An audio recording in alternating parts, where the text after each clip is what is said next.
Shalom, jemaat yang dikasihi Tuhan. Kita berjumpa kembali di dalam tayangan video ini di Sabtu 18 Januari 2025. Perenungan kita pada hari ini adalah tentang bagaimana cara melihatnya. Saya ingin membacakan dua bagian firman Tuhan yang terambil dari Yohanes 4 dan juga Yohanes 21. Saya akan bacakan bagi kita sekalian. Demikian. Bukankah kamu mengatakan 4 bulan lagi tibalah musim menuai? Tetapi aku berkata kepadamu, lihatlah sekelilingmu dan pandanglah ladang-ladang yang sudah menguning dan matang untuk dituai. Ayat 38. Aku mengutus kamu untuk menuai apa yang tidak kamu usahakan. Orang-orang lain berusaha dan kamu datang memetik hasil usaha mereka. Saya lanjutkan dengan Yohanes 21 dari ayatnya yang ke-15 sampai dengan ayatnya yang ke-17. Demikian firman Tuhan.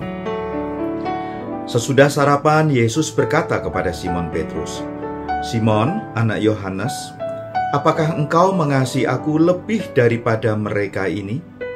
Jawab Petrus kepadanya, benar Tuhan, engkau tahu bahwa aku mengasihi engkau.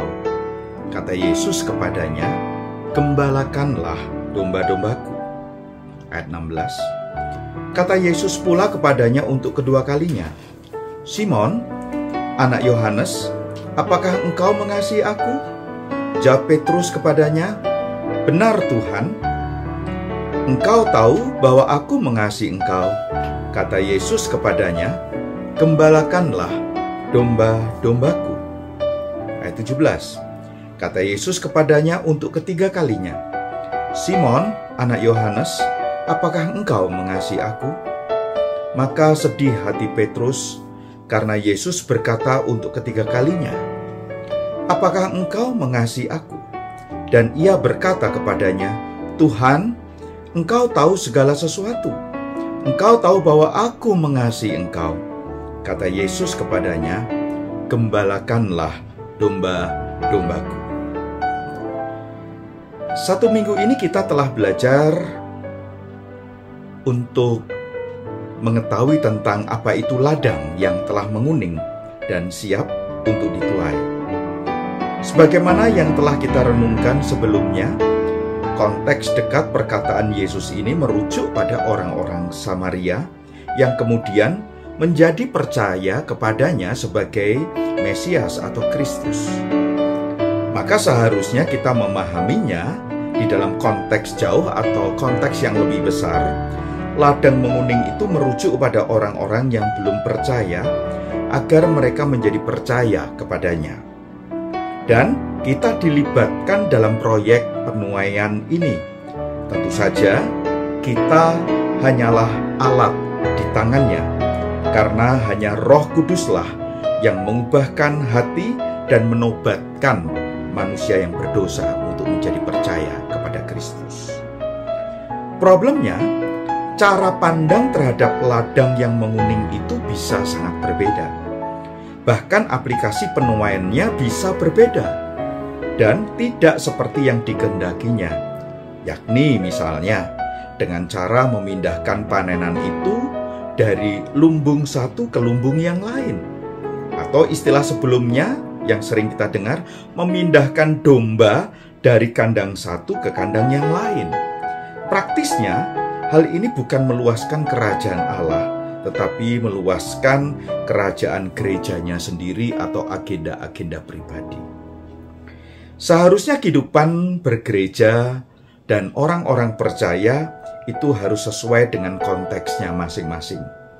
Bahwa setiap kita itu terhisap dan menjadi bagian dari agenda dan proyek Allah yang besar ini. Bukan justru mengerdilkan agenda Allah yang besar ini sebagai sebuah dalih dengan alasan-alasan rohani untuk membesarkan sebuah gereja dengan target-target pencapaian yang sifatnya hanya sementara. Kondisi ini bisa terjadi karena kesalahan dalam memahami tentang ladang yang menguning itu sesungguhnya milik siapa? Seharusnya kita berpikir ini milik Allah, sehingga kita siap untuk mengerjakan itu dan kita membangun sebuah jejaring kerjasama karena ini adalah untuk ladang Tuhan. Atau ini milik kita, bahkan kita itu siap ribut dengan pihak lain dan menganggap bahwa ini adalah milik kita, sementara pihak lain menganggap itu adalah miliknya. Seharusnya kita beranggap ini adalah milik Tuhan. Pastinya dan seharusnya kita memandang bahwa baik ladangnya, panenannya, bahkan pekerjanya, semuanya adalah milik Tuhan. Mari kita bandingkan dengan Yohanes 21 ayat 15-17 tadi. Dalam dialog Yesus yang memulihkan Petrus selalu mengatakan hal yang sama. Gembalakanlah domba-dombaku, bukan domba-dombamu atau domba-domba dari gembala lain, tetapi domba-dombaku.